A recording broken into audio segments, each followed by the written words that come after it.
이러한 차량 돌진 사고는 계속해서 발생하고 있는데요. 서울시는 지난해 9명이 숨진 시청역 역주행 참사를 계기로 강철 방호 울타리를 보행자 안전대책으로 내놨죠. 하지만 1년이 지난 지금까지 설치 속도가 더딘데 그 이유가 디자인 때문이라고 합니다. 먼저 도윤선 기자가 보도합니다. 육중한 화물차가 들이받아도 끄떡없습니다. 시속 55km로 달리는 8톤 화물차가 충돌해도 보행자를 지킬 수 있는 방호 울타리 실험 영상입니다. 시청역 사고를 계기로 지난해 9월 서울시가 이런 강철 소재 울타리를 서울 시내 107곳에 설치하겠다고 밝혔습니다. 그런데 아직도 설치 중입니다. 급커브하는 차량이 인도로 돌진하는 걸 막기 위해 지난 6월 새로 설치된 차량 방호 울타리입니다. 하지만 서울시에 이런 차량 방호 울타리는 아직 66곳뿐입니다.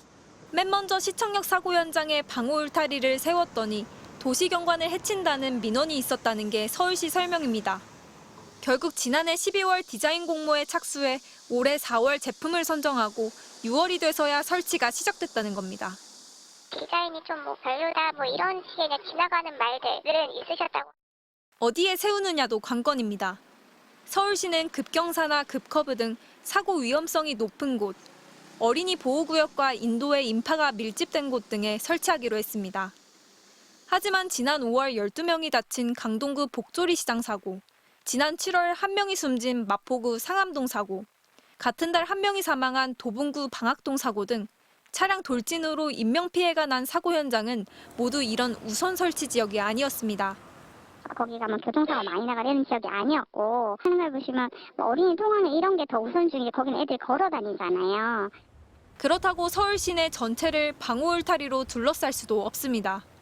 일반 울타리보다 돈이 1.5배에서 2배 정도 듭니다. 지금까지 배정된 예산 62억 원을 다 써도 10여 킬로미터 정도 설치할 수 있습니다.